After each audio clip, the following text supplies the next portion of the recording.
How you feeling? How you feeling, Papa?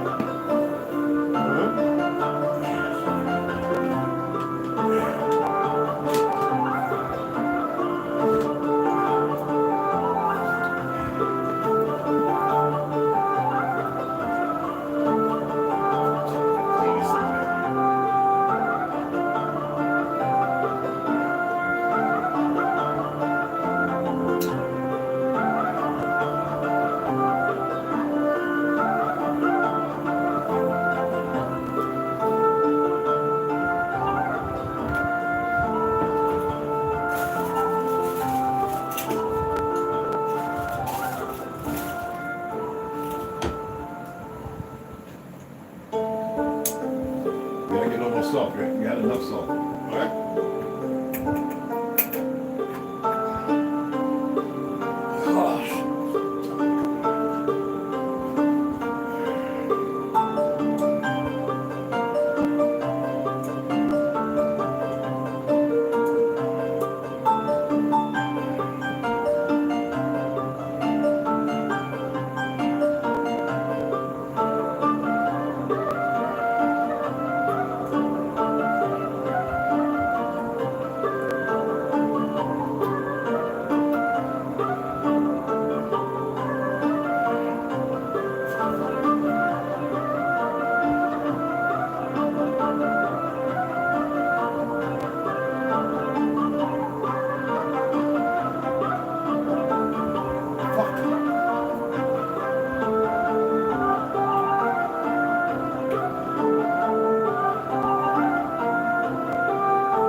chasing a mouse or something, bro.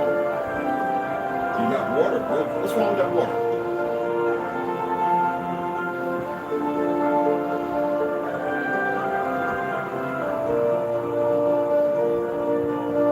It's your hair, man. Yeah. It's your hair.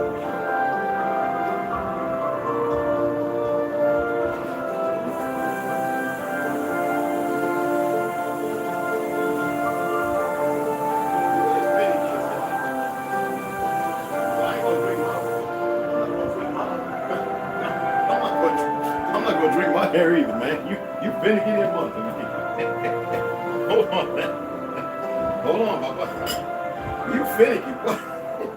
Boy, where you get that from? You run around like you big G, man. Big dog. Okay, you is. Hold on, let me clean it out, man. Let me try it. Okay. Hold on. Oh. You're like, but you rushed me to get it. Okay, hold on. Ready? Hold your head up. Ready? Ready? Come on.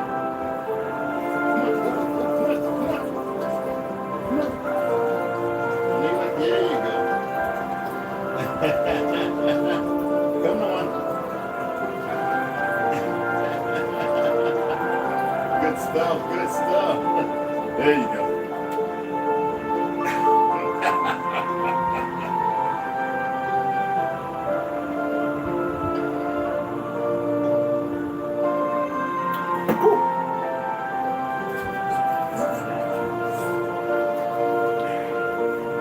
Check my sugar. It's a new one. Make sure I stay with the limits. I'm losing this weight. Try to. Just oil it, right?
Tight.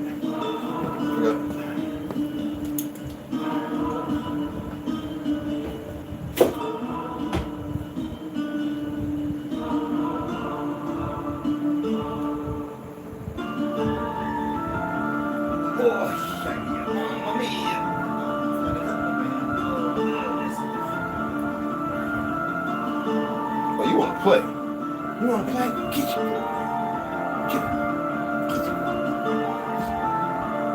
You want to play? I know what you want. Be dark. All right. This one. I just want to read. I'm tired. Make sure it ain't my heart. I'm so tired. I don't know why. It's weird. It's weird tired.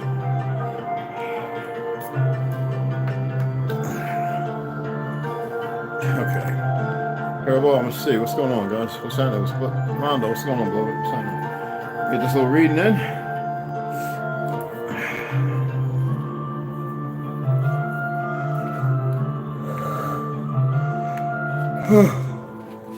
Excuse me. Yeah, I was twerking and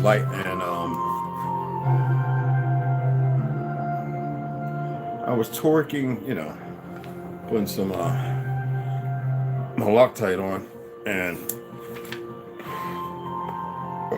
so stuff won't slip apart. You know what I mean? It's had this crazy. I just ordered. Well, actually, not just. I just checked on the order. I ordered a few days ago. The actual flag with the lines going down, the peace one. I'm not saying that we're at peace, But I'm tired of this. I don't recognize no United States. I really don't. You know? Okay.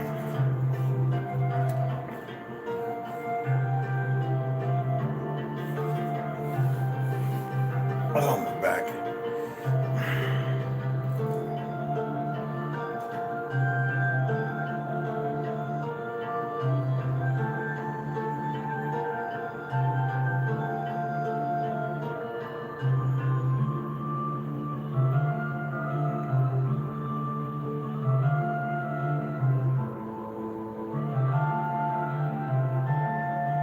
Okay, I'm gonna start off with exposing the exposition instead of before the heaven bearers. Hope you guys are good. Yeah, before you saw the video, it started to bop, but that was the only reason because, as you can see, I had to oil the barrel. A lot of people, a lot of us shooters, we don't do that. And with the 22, you got to remember the 22 LR, it gets pretty dirty. And I put quite a few rounds in there. Nothing's pitted or anything like that.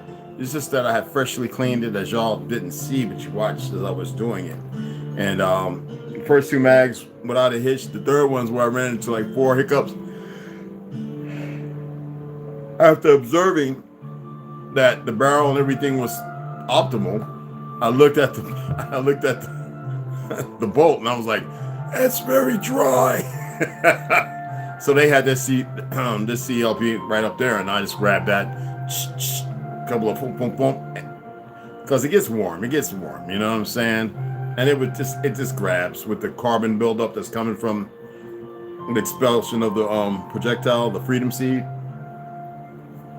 Anywho, let's go ahead and get to exposing the expositions of 1851 and 1915. I'm going to turn the background sound off. Now, this is again by Howard Mikowski, based upon his visit, I believe, to France. Him remembering the Renaissance period, to which the Renaissance was nothing. I should look that word up, but it's like rewriting history. That's all it is. Even though it makes you believe it's some kind of beautiful thing, expose or something, that's not what it is. And for those who don't have the book, if you want to purchase it, if you want to support them, get the 2019 one. It's crappy, but this one is much better. But I'm going to go ahead and read this. At first, I need to, every time I open this, I need to read this so I can, bed into your head the importance of what you're seeing, so you see things with a different eye. Every record has been destroyed or falsified. Every book rewritten. Every picture has been repainted. Every statue and street building has been renamed. Every date has been altered, and the process is continuing day by day. And some of you are seeing it, and minute by minute. History has stopped. Nothing exists except an endless present in which the party is always right. Now, it's based upon George Orwell's 1984 writing in the movie and his book I got. If y'all have been paying attention to the daytime, how many are noticing you don't see the sky as it was before? It is masked over. Listen to me again. It is masked over. There is something they're hiding, okay? What is it? I don't know. I don't care. But for your sake, even a few milligrams of vitamin D is unhealthy. All right? Remember that now. And saying that you can't be somewhere in darkness and not receive it, but there is something happening. All right? So whatever it is, it's not good. It's not to your benefit. All right? So here, let's go down to where we left off. Some today, let's kick it off. I read this before. I think it'd be good to read it again. I feel that I was almost forced to write this. Days after returning from a week in Florence and filled with the energy of Renaissance masterpieces, the strange history of the expositions came into my field of vision. They had to be examined. Many good YouTube videos and blog posts, but no one wrote an entire book on the idea that these giant exposés might have been something entirely different than standard history presents. So part of my need to tackle this project was to get something available for the population to read. Now, in parentheses, it states, for those who still value a book, mind you, most people don't. And as a way to inspire others in this field doing research on similar topics that they should continue to search for clues.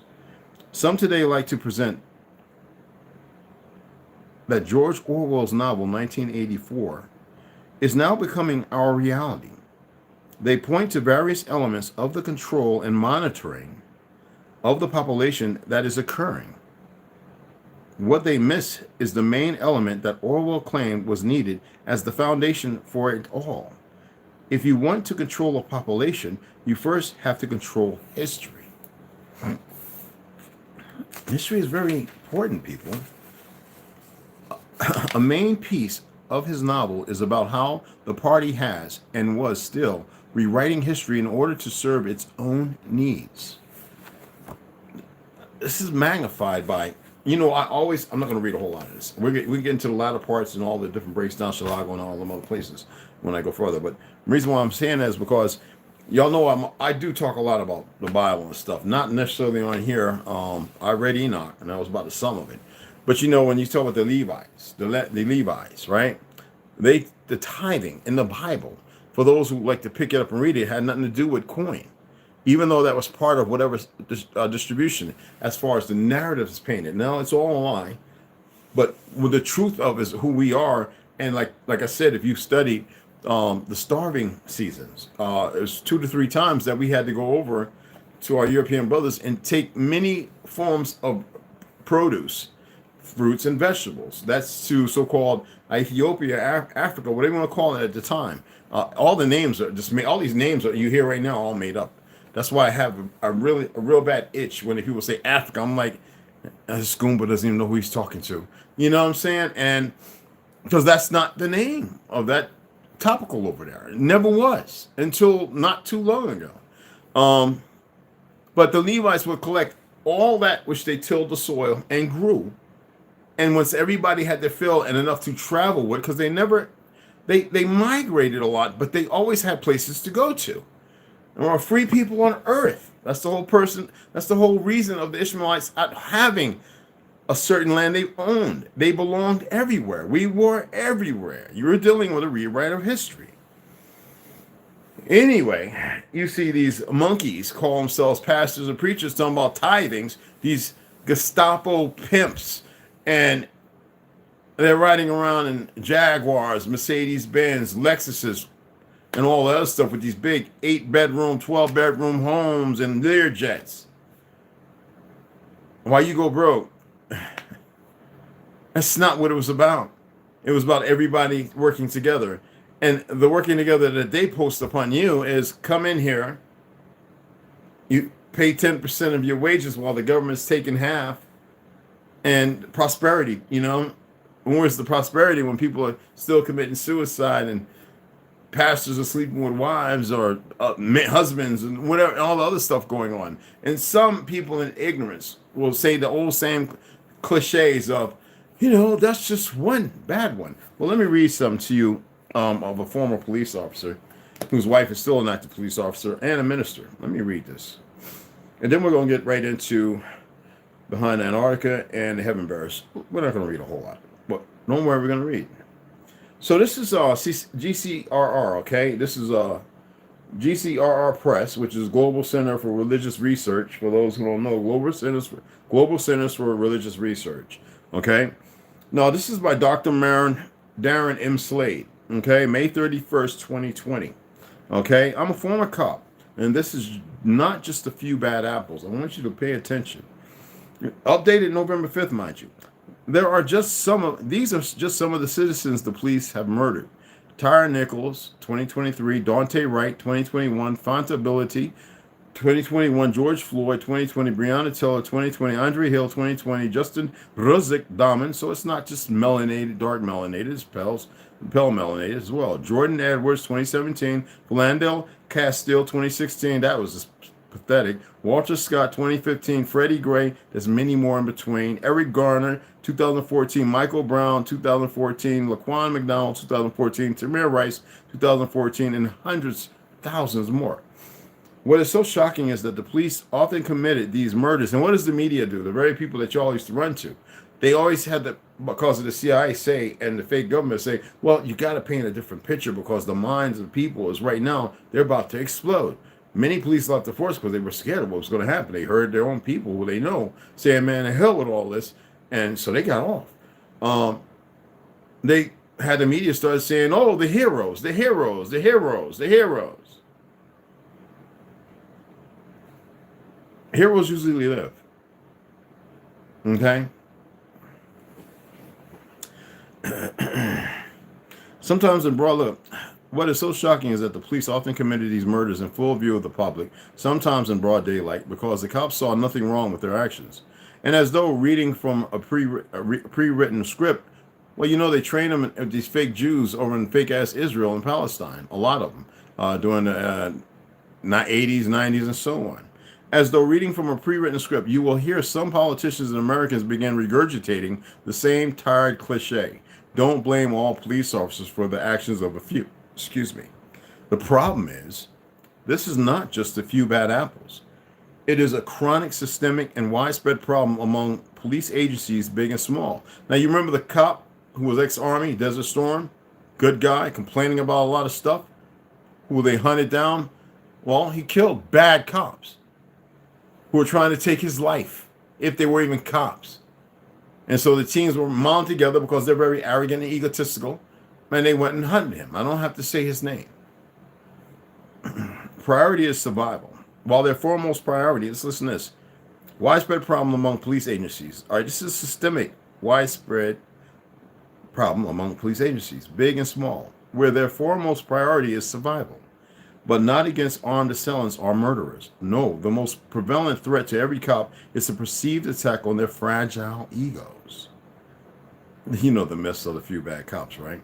I'm a former police officer and a former Baptist minister. My ex-wife is still a police officer and a former world missionary and a former missionary.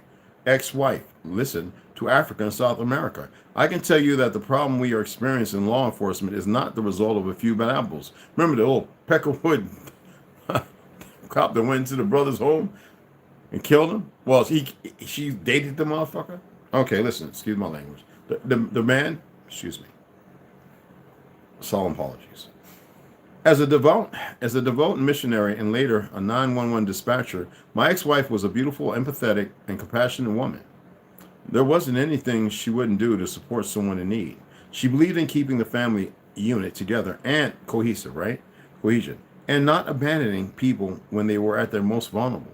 She was also a strong social justice advocate, which is why I encouraged her to pursue a career in law. He figured that maybe she could make a difference. It's not how it works. Career in law enforcement to begin with. I believe she was the kind of person who could change policing culture for the better. But that's not actually what happens to good people when they become cops. The training and culture of law enforcement often turn otherwise good people into pragmatic sociopaths who lack any and all empathy for other human beings. And that's the thing the general public doesn't realize about law enforcement culture. It is all-consuming. Being a cop becomes your very identity, and it supersedes everything that used to be important to you. There's a lot of wife beatings and even women police officers who abuse their husbands. But you don't hear about it because right now we're at a time, we're at this place where they want to change everything. So that's the last they want to deal with. Except for the good people in the agencies who they can't stop. And it supersedes everything that used to be important to you. Your family, your moral principles, and your sense of right and wrong all take a backseat to the exhilarating world of policing. Your fellow cops end up becoming your real family. Supporting and protecting your fellow cops becomes your primary goal in life. And the use of might often equates to what is right, as you do whatever is needed to get the job done quickly and safely. That is, get the job done safely for you and your fellow officers. To hell with everyone else. Law, and so it's not about law. They don't even know the law. Hell, Section 8, Article 1. Law enforcement trains you to become a bully, and if you weren't one already, and to assert your dominance over everyone in every situation. Now, police culture mandates rigid support of fellow officers, which facilitates a cultural distinction between cops and citizens. They created them against us, not the other way around. They are trained to who put the drugs out in the streets and in the hood. prioritize their own safety and the safety of their colleagues for above anything else, with the added indoctrination to constantly expect danger and violence from every encounter with the public. This combination of cultural hierarchy and relentless fear for officer safety results in a warped psychological perspective that directly clashes with every department's stated value of showing respect, impartiality, restraint, fairness, and tolerance towards citizens. Officers cannot remain civil and reverential of constitutional rights if they genuinely believe everyone is plotting to kill them. This is why even black police officers engage in discriminatory and aggressive behavior toward the public. You know, I hate that word black, but we're going to keep what he wrote in his ignorance, but he's doing it for a common cause. For law enforcement, there is no black, brown, or white. There is only blue and non-blue. A mantra, except for the ones who were bullies when they came in there, a mantra that is drilled into every cadet's head during training. And that's also why I ended up losing my wife to a sociopathic culture. I lost her to the brutalizing narrative that blue lives matter, and to hell with everyone else, including your own family. What I saw happen with my ex-wife is exactly what spouses have reported about their loved ones for generations. My ex-wife trained herself to lie habitually to both herself and to others, to distort reality so she was always in the right, and cops playing is the most punkish, faggotish thing. Anyway, to eliminate all empathy and guilt for the pain she inflicted on other human beings. She quickly learned how to behave deplorably, and then rationalize her behavior with ad hoc justifications and expedient lies. Being a cop taught her how to do wrong and how to get away with it. Yes, I know. I'm sure you have a family member or a friend who is in law enforcement. I know quite a few. And they're one of the good ones, right? I thought the same thing about the people in my life. But how sure are you that they're not actually contributing to a culture of contempt, for the public?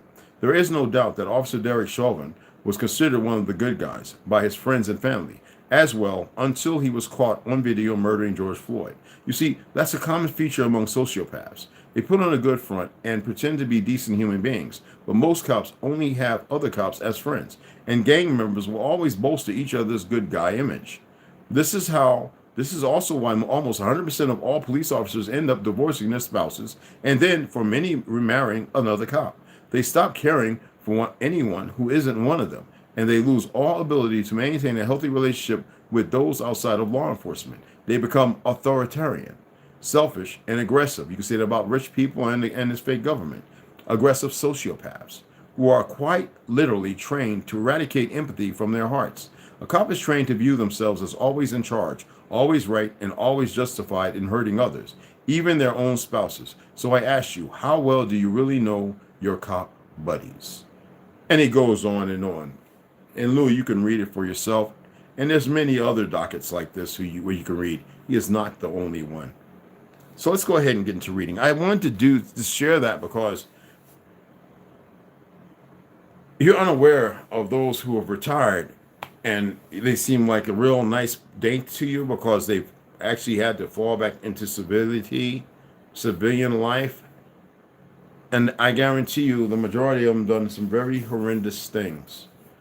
We're not here to paint them all as bad, because there literally are some good ones, regardless. And if you was to look at the status quo, a lot of them end up losing their job, being blackballed, forced out, or set up in the worst case scenario. Okay? And some places, we actually have some pretty decent ones. Anyway, Hidden Lands Beyond the Antarctic. The continuation of Morris's journey between interconnected planets by Claudio Nocelli. No confusion, no confounding. All right, so if you purchased it, cool. If not, here we go. And as you see, that's the map with 178 worlds. I know you've been hearing a lot more about 178. It's like, what does it allude to, right? Okay. I wanted to drop one more thing.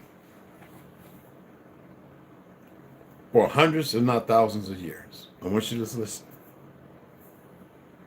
You have the so-called Polaris, right? Center, North, whatever, Sora, whatever you want to call it. They're not. They're luminaries. And every day and every night, it's the same luminary, right? I'm talking about from here to here. It's the same.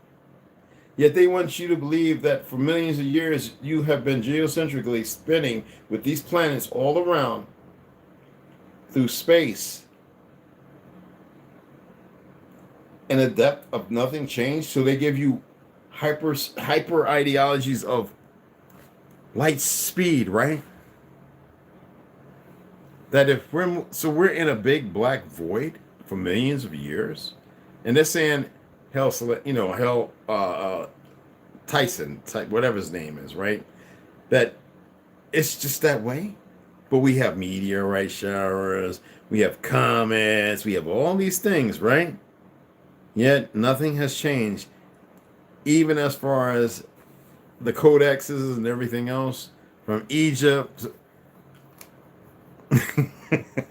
I want you to really think about this, okay? They have lied to you for so long. The lying has become the commonplace. And accepting the lie has weakened you.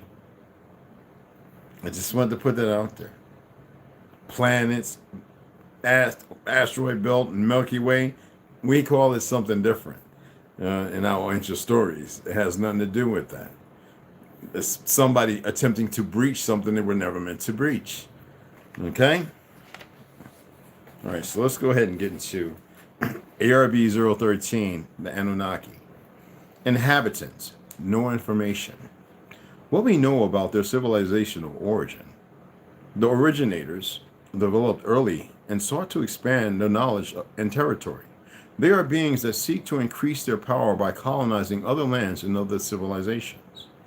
They are known for the creation of pyramidal structures that they use to reset and restart a circle environment, as well as use it for other purposes in the same manipulation and control. Now, we deal with a technical age. And have y'all paid attention to all the pyramids that they built lately? The metallic, metal, and glass ones. Maybe you might want to look into that. Nobody has really spoken on it. Okay? Geothermal heating and cooling under the so-called churches that they've been working on. They've got, what was it? I think before the fake demic, they had got up to 7, I think 4 or 7 of them working again. What do you think they're for? Anyway, creators and manipulators of portals that transfer matter between distant places. Their development in weapons led them to be able to place themselves next to the custodians in the dome of absolute power. They are hostile and devoid of any kind of emotion or feeling. They're present. They are studying the edges of the Great Dome, trying, as far as we know, unsuccessfully, to be able to cross them. They have large colonies scattered throughout the plains.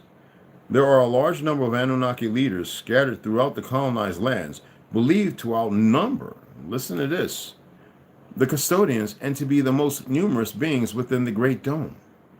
There is a great deal of information about their colonization of other lands. Some of their technology and structure of their lands put penetration into Euthria Thatasa, the great core of their lands, and has never been possible by the ancestors nor by the giant humans. The abduction zone near the Artargatis Bridge, is it sounds like something with Thor, right? That bridge is a region that the giant leaders, ancestors, and giant humans try to avoid at all costs.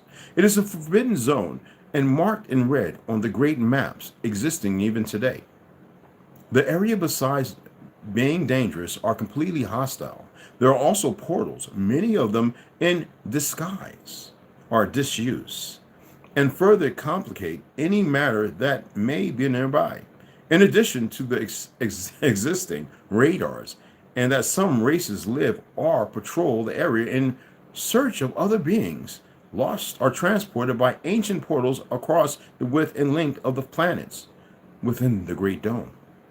There is a danger that the Anunnaki may try, in conjunction with other races, to invade the Artargatis Bridge and try to colonize our lands in that position.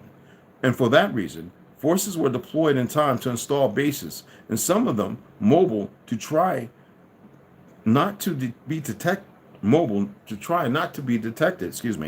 and the Anakim giants deployed and developed technology to anticipate any attack that could come from Argos behind the second ice wall. This is pretty amazing. And you might want to just Google and pull up the Anunnaki's land. So that way, looking at it from here, it's just, yeah, you Google it and have a look because you can do that. And zoom in and look at everything how it's laid out. It's pretty much something else. And then we'll get into the continuation of Morris and Butler's journey to the known lands, and that'll be in chapter 24, the invisible struggle and the inner struggle. Okay. I did show y'all the book that I got 3 more, but I'm gonna show you this one because I like to debunk certain things with certain words. We remember George Orwell. So this right here was given to me. This is by Tom Chaffin. Was given to me by an individual who works at the post office, and the lady loved me to death. She read it. She's like, "Mr. Branch, you will really enjoy this because I know you're very argumentative about the Civil War." Yeah, because I know everything about it. It wasn't a Civil War, and it wasn't what people think it is. It's a rewrite. It was the collapse of our society, our people, our way, the last fall. And the Sea of Gray, the round-the-world odyssey of the Confederate raider Shenandoah, ship Shenandoah. Shenandoah, that's one of our names, just to let you know.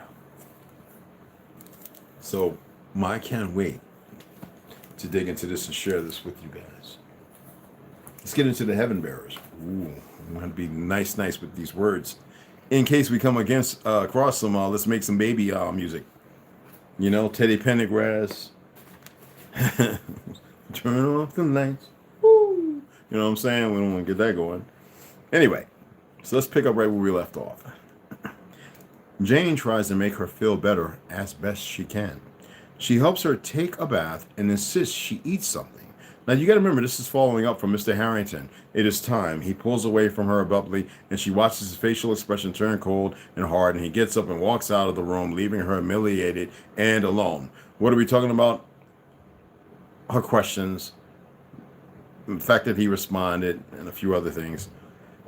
Go back and watch the video, please. It does me a favor, and hopefully we can get me to a place where the numbers are right, and I don't have to use a Cashapp and all that crap. Okay? And I appreciate it. But I'm changing up some things like I stated before, and I think it's important to do that. Anywho.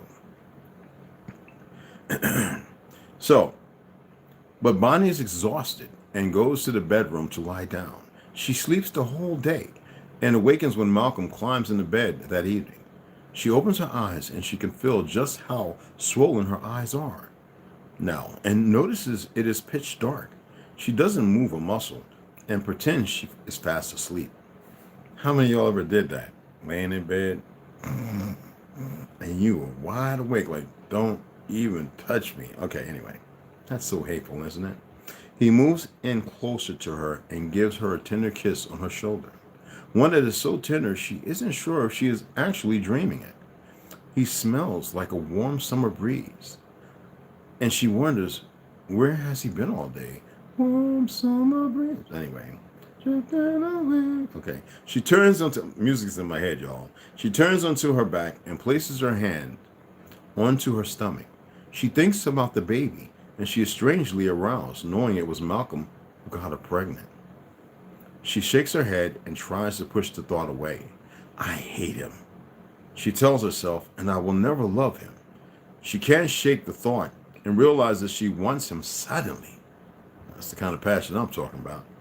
She lifts her nightdress off over her shoulders and turns him onto his back and hastily climbs on top of him.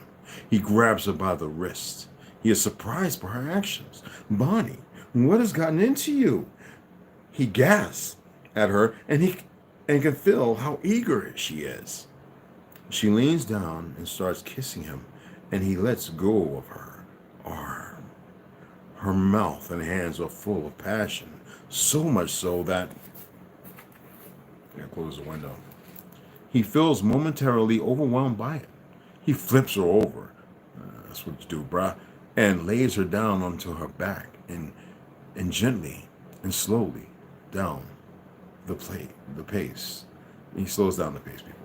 He kisses her neck and softly kisses her neck softly, and her hands trace up his back, and she pulls him in close, and he knows he needs to have her immediately.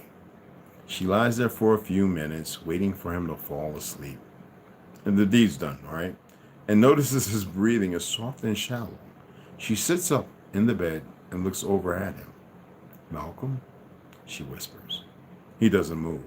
He is finally asleep, and she goes downstairs and looks for something to eat. She is starving, and she can smell something delicious in the kitchen. She opens the fridge and finds some leftover chicken pie and cuts herself a generous slice. She eats the piece of pie greedily, but isn't satisfied and looks for something sweet to eat. She scrounges around the kitchen, opens a few cupboard doors, but can't find anything. No cake. She pulls a face and scratches her head, wondering what else she can eat. She eventually finds a small tin of chocolate chip cookies and eats a handful of those. She feels much better and decides she needs to go for a walk and get some fresh air. She grabs a coat and a pair of shoes and walks down the street. It is quiet. Everyone is fast asleep. It is strange not to hear the children giggle and play outside. She suddenly flinches with fright at the sound of a terrifying screech, and she remembers her first night here and waking up to that exact sound. Waking up to that exact sound. Malcolm said it was from a bird and that it means something bad will happen. The owl, right? She looks around for the owl but can't see it. Her eyes examine the rooftops and trees, and the hair on the back of her neck starts to stand up, and she hurries down the street. Are you aware what that is? Why your hair stands up on your neck and your arms? That's energy. That's power. Unfocused, unnurtured. You weren't taught what to do with that energy. She walks away. She walks all the way to the building where Henry took her that day, and where she met him, and has a look around in the dark. She can't see much, and there is no lighting anywhere.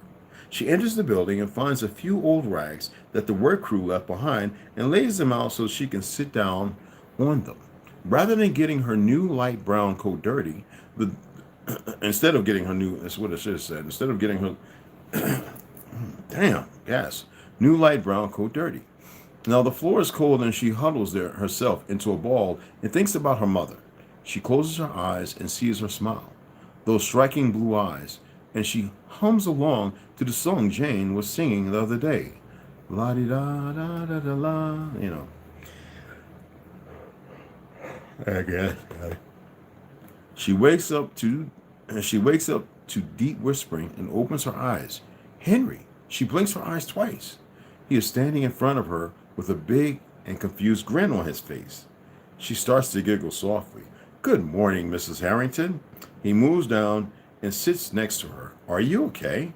He asks genuine concern on his face. Yes, I am fine. I couldn't sleep, so I went for an early morning stroll, but got tired. It is nothing at all. Bonnie is embarrassed, and he notices this. Remember, she's pregnant. He helps her onto her feet, and she hurries back home. The other two men that are standing there greet her gently and watch her as she walks out of the building and away down the street. Malcolm will be so mad, she tells herself, and her heart starts to race with fear and worry. She gets to her street and starts to pick up her pace back home. She rushes up the stairs and pulls open the big entrance door, and it bangs loudly against the wall. Jane! She catches her breath and hangs up her coat. She takes off her shoes and throws them into the corner without any care, and she is still wearing her nightdress, and it hits her just how badly she messed up. Jane, are you there? There is no answer, and the mansion is dead quiet. Her hands start to shake, and she walks upstairs to check the bedroom. Malcolm is not there, and the bed is already made. She looks at the time. It is 8 a.m., and she figures he must be at the office. She knows she has nowhere to go, and he doesn't really care about her. Everything is fine, she tells herself. Maybe he's in his study. She knocks on the door, but there is no answer. She turns the handle, but it is locked. She knocks again. Malcolm, are you in there?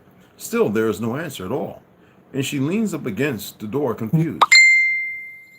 Jesus Christmas. No one is at home. Weird, the house is never empty.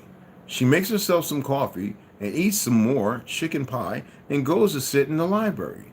She pulls out a leather book and runs her fingers over the front page. She puts it back and takes another one out and is suddenly interested by the look of this one. Excuse me. The book is heavy and has a gold cover with red writing, and it makes her think about that grand hotel where she met Malcolm. All these enormous and majestic buildings have a lot of red and gold in them. It must have been the colors of Tartary. She thinks and attempts to read the cover of the page, but she can't. She snaps it shut out of frustration and throws it onto the floor, and she pouts and then picks it up and puts it back where she found it.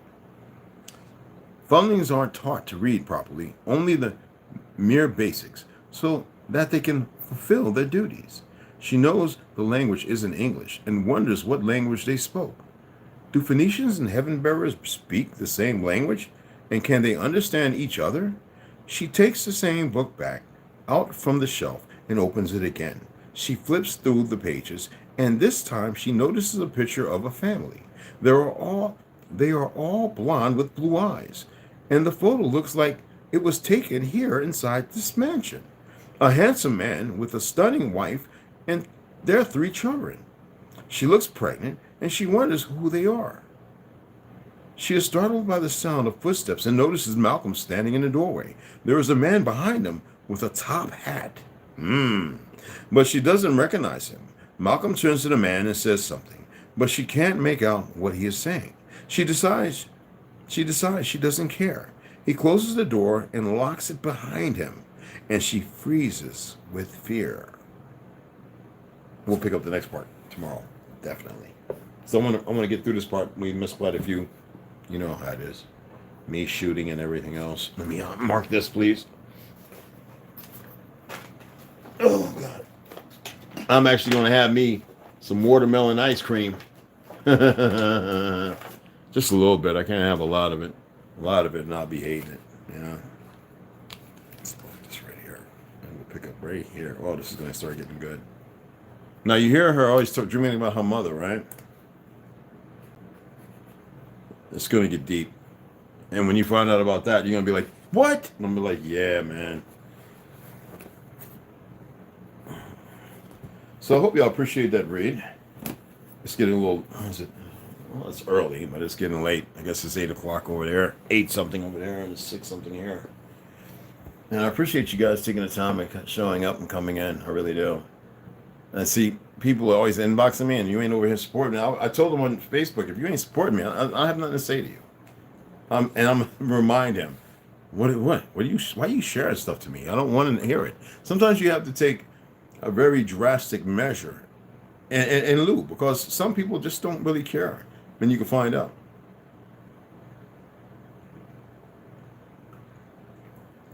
It's like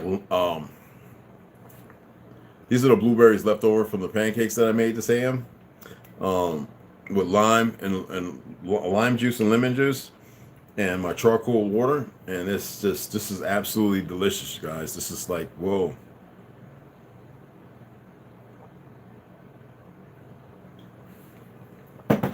Anyway, I appreciate you. Anybody else trying to sign in? Anybody else? Hello. Original Love Boat. The people wonder why I have issues with them. Tell me about it, bro. Hey, Snoo, what's up, baby? Herbo, 6 Boss. Much love, beloveds. What's happening? Mr. C, I got you. Already, right? Yeah. Hey, man, what's going on?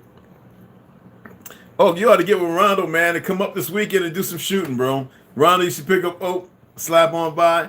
Westside's still doing this thing, and let's go out to the range, man. Crash out here, bro. You know, if y'all want some steaks, bring your own steaks. Yo, watch some movies and shit. Probably do a little live and everything so everybody can meet. You know what I'm saying? It's up to you guys. We can hit it up in the chat. You know, JB, what's going on, beloved? Evelyn Smiley, AK American AG, what's up, mama? It's up to you guys. You know what I'm saying? I know Ronald, he get down for the crown. I want to go down there as well, but I want to not go down there. I want it to be like, that's it. Between there and Texas, because that's where everything's going to get. You know, Tucson is in the eyes for the Hamas, right? Oh, the Mossad, CIA. You know that the little, what you call down there, because of what's down in Tucson, you know what I'm talking about, Rondo? They want to, yeah. And Texas. So I would love to see some of us wrap up together and have that conversation. Phones, tablets, TVs, everything unplugged, and have a deep conversation, and then get back, you know. All right. So again, yeah, sometimes these things happen. Yeah, Jersey, New York, y'all a hit, man. Pennsylvania. As far as what's being, whenever they talk about stuff, something's going to happen. And I got to say is they be afraid, but I'm not. I know that's. Hey, man, you already know where you at. You good though, but like I said, man, you gotta have that conversation. You know what I'm saying? So need to get Oak up out of that corner where he at. Hey, Oak, you still got your cat right and everything. Take it to the outdoor range. They got tannerite. We can blow some things up. You know, run some little course drills and whatever. You know what I'm saying? Maybe. We'll have that conversation, brother. You know what I'm saying? I just wanted to, we're here. So that way people can get a know, you know, they can have a clear understanding how things can be different. You know what I mean? Because things ain't what they should be. You dig what I'm saying? And the only people that can make them right are the ones that aren't doing nothing. So, you feel me? It's a reality. I'd love to have the women and the guys and training, and the guys be able to continue the training that's practical. You know what I'm saying? And at the same time, working the land, It can happen, but we got to make sure that people are willing to do. You saw when I set the bank account up, nobody wanted. Now people talking about, yeah, I'll donate $102 to it. It's like, it's always when it's too late. And some people say it's not too late. Oh, you got to be kidding me. Every time people want to decide to do something, when someone's already laid out, they're comfortable. You got to wait until it's, like, you know what I mean? And I said that too. The videos are still up. They're still up. You just got to surf them. You know, show the brothers some love and respect and go and surf the videos. They're back. There's plenty of them. You know? But yeah, salute to the kid on the chat. Like, oh, okay. Okay, he's got back. Okay, cool. Did you get everything taken care of over there? Hey, Devin Demore, what's going on? Whatever that shit. Well, like I said, we'll chat. Because I'm going to go ahead and get my ice cream, sit back. I'm going to put the Django in. You know what? I might just put Blade. I want to watch a movie. So, you know. But we're going to go ahead and do the same thing. I'm not going out to shoot. No, I need to go out and walk around. I want to go to the outdoor range while it's cool. And I want to walk around for an hour. Just, you know what I'm saying? Just a little tag. And my boy, he got a whole bunch of wood for me. So I got my saw. I got my table. I got all my saws and everything. My electric power saw. I'm going to go over there and start cutting the wood, that extra wood. Give me some angle irons, and I'm going to build some platforms to hold the silhouettes. You know what I mean? I think for the still plates people have, I don't have any, but some people do. I used to. I left them on the res. I'm going to probably get some still and weld some stuff together. We'll see. You know what I'm saying? But right now, I need to be walking around, and I need to be training. You know what I mean? Survival Sisters. For the ladies in here, watch the Survival Sisters. Watch Lady Wick. You know, Yoka Stirrup. Don't worry about her BBL. Watch the sisters. There's quite a few ex-Marines who fought in the war and everything, and learn the importance. And if you're in a place where you can have a rifle and a handgun, what are you waiting on? Okay? And if you're a felon, damn it, put in YouTube or Google what it is you need to do to assess if you all-time serve, no parole. You can have your firearms back. And if not, get you a black powder rifle. And they've got things that look like a regular you can load, and it's just as, a lot more cleaning. But dang, I'm saying unless you've found the way to ascension, all right? If you found that, ignore what I'm saying, okay? But anyways, nothing but love and respect. I'm going to go ahead and sign off. Go ahead and share this. If you're new here and somebody's left and you haven't subscribed, subscribe. If anybody else may be following, tell them, hey, look, go back and check the notifications. Red's reading. And like I said, I'm going to keep adding some videos where I'm at the range, always at the range. I'm not going to be showing anything in here. I mean, if I'm doing something, I'll keep it off screen. You might see me walking around. It's my home. It's my place, and with a firearm or something. Other than that, I'm going to get my strawberry ice cream that I made. I'm going to sit back, no donuts, no cake. I want y'all to be honest. Have y'all been paying attention to the bakeries and reading the ingredients? Have y'all been noticing that all of them have bioengineered food? Do you know what that means? Appreciate that, baby. Do you know what that means? I know y'all thinking that it's synthetic stuff. Yeah. Synthetic and other protein sources. So when your body don't need protein, your body needs minerals. Your body will produce its own protein. See, this is why they don't teach people these things. Minerals in your body will produce vitamins. Well, that's part of it. But proteins, creatine. Bodybuilders taking creatine are slowly killing themselves. They're removing every time they take a drink every day. After a month, I think they're killing themselves, removing like a year or two. They don't even know it because they're already on gear, anadrol, blah, blah, blah, tests, da, da, da. It's just, and what do they call that? Body dysmorphia? I mean, it's a real sick disease. So I always tell people, like, you want to work out? Do some jumping jacks. Go for a 2-hour, 4-hour walk or hike. You know? You don't even have to do push-ups. You don't even have to do sit-ups. Pay attention to what you're eating. You know what I mean? I'm almost back to being no neck again. Come on, guys. Yeah, I do chin-ups and pull-ups and stuff, all right? Right? I get it. But I'm just saying, like, that's why I say, see this right here, what y'all saying? I'm not diabetic, but I check my blood. And this is one from like 7 years ago. I'll show you right now. And I get it. It's cheap for me. I'm a veteran too. This is the old one. It still works. It's just that they don't make the strips for it anymore. And I'm pretty big that it's not good to just use any strips. You can get wrong readings, okay? Now, this is the new one. All right, and this one right here, that's AccuTrue. This right, well, this is. Make sure the name is right, because I got Contour now, and this one, if you want to see here, this is the True to Go. If anybody remember that, some of you, True to Go, no more strips. Those last two I used about a month ago. I like to check my blood sugar every few days, depending on what I eat. So like tonight, I'm gonna have the ice cream, and even though it's strawberry watermelon ice cream, I'm looking at the time. That's why I'm gonna get it now, and I want to make sure that it's within a certain frame. And they have a chart. You get a chart. You learn how to read it. So what I use is the Contour. I get a whole bunch of strips. It's 50 in each one, and this one looks like this. I like this one. It's more simplistic. One like you see in the military, easy to carry in your, what you call it, in case something's going on, or you're not getting enough carbs and protein if you're out there surviving in an island. This one I already set it up. So what you do is you put your strip in there. You just hit the M. It turns it on. It's already set L1 from L2. I put it on 12-hour, not 2400-hour. Put the strip in.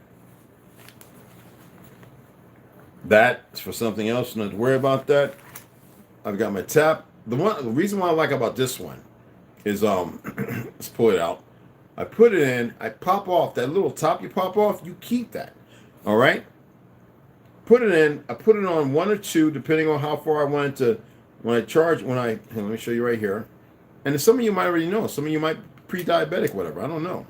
So I usually put mine on about 3. I want mine to get a little blood. So what I do is, when you put it in, it's already set up, right? All right, it's one that's set up. And then what you do, you hit the thing. Let me make sure it's right. It's charged. And what you do is you put your finger on it. All right, and you tap it, and it sticks it real quick. You squeeze that, okay?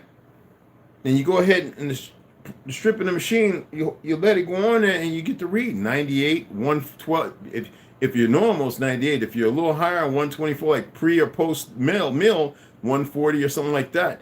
Discard that, but when you remove it, for those who don't know, you don't move it with your hand. You take the needle and you put it on that little round tab that you popped off of it, and then you press the little thing right here.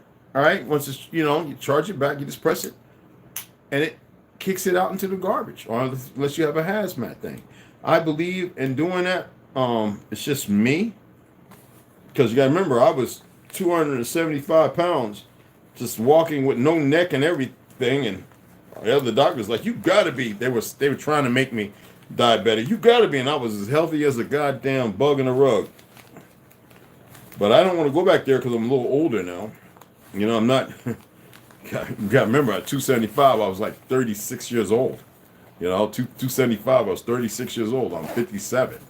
That's 21 years ago. I'm right now. Well, I was 242 yesterday. Today I weighed in. Don't say nothing. 238. All right. Not eating no meat. Not even no eggs. You feel me?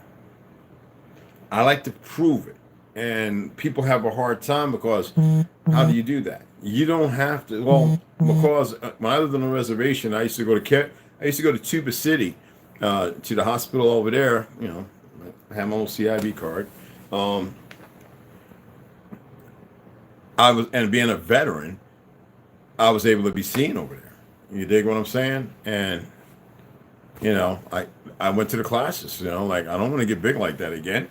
I was teaching martial arts and boxing, running marathons at 200 something pounds. I was like, they were like, who's this big guy running? I didn't care because they all looked like string bands, and I was just running right with them. What we got today? We're going to put in a 15-miler. Cool. You know, another run. Hey, Max Big T. Hines, what's up? Man, Renaissance Festival here in Carolina. All right, hated traffic all messed up. I've been one of them, my spouse.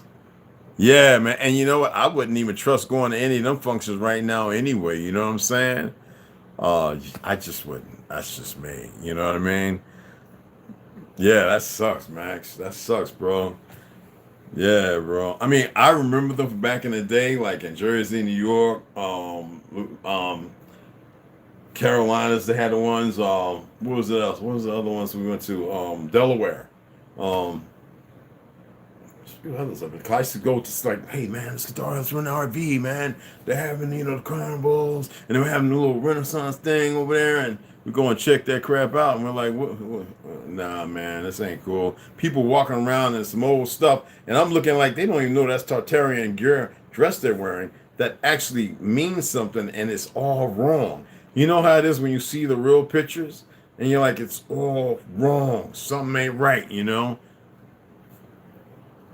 Indians refers generally to the indigenous peoples of the North American continent at the time of European colonization, Alaskan natives and Native Hawaiian and rest of the peoples who are indigenous to the areas occupied by those named states. I don't know. We don't use those terms. We use autochthonous. We don't use Indian. Because see, the Indian came to be something out of a movement, the Europeans coming on this land called the European movement, steeped in the 1800s. So we don't use that. Saying American Indian is cool. But all that other stuff, we've been through that's old information from years ago. We're like way beyond that now. People have moved to a certain place that's beyond that. That's what people are still doing on TikTok and I guess Facebook and stuff. We don't even, it's not, we're just light years beyond that. We've moved beyond the we Indian shit. You know, we know that we're the original peoples here, and we were original people everywhere. That's the facts. It's hard for the Cabbage Patch and the orphans, who sadly are our kinfolk, who don't know no better. You know, that's how the Bilderbergs and the Vanderbilts and the Rockefellers and the Rothschilds and all of them and the Bushes. It's like there's a whole slew of them were able to do what they're doing now and have everybody at each other's neck. Murders, fighting, and everything else. You think? Autochthonous. That's what we say. That's what I've used since I was in high school. I used to get whooped in elementary for saying, I couldn't even pronounce it right. You know, Miss Winston, don't you say that word. By the time I got home, I would get whooped by 4 women. And then grandma sitting there going, go get butt naked and get in the bathtub. Oh my God. Just for that word. If I said anything Mama Tina taught me, my great grandma, like my nickname, Home in the Shoba, or anything else, go get butt naked and get in the bathtub to remind me not to say it. All right, so we're American Indians, but That term is dead. We moved beyond that, beloved. We'll leave that for them to argue for and for with or whatever. And the other part is, some of the people were here. But how it's dynastically been changed by the enemy? Boarding schools, education system created the Great Divide. So if you have a divide, you cannot bring all the great people together to stop what's going on. Anyway, let me get off of here. Excellent statement. It's best to ask questions. Okay? So everybody, because everybody has input. We're one family. We're a tribe. Nobody knows everything. Okay? But excellent. That's what I like to see that. Anyway, let me get off here and go get my watermelon ice cream. It's like sherbet. It's like sorbet. So, whatever.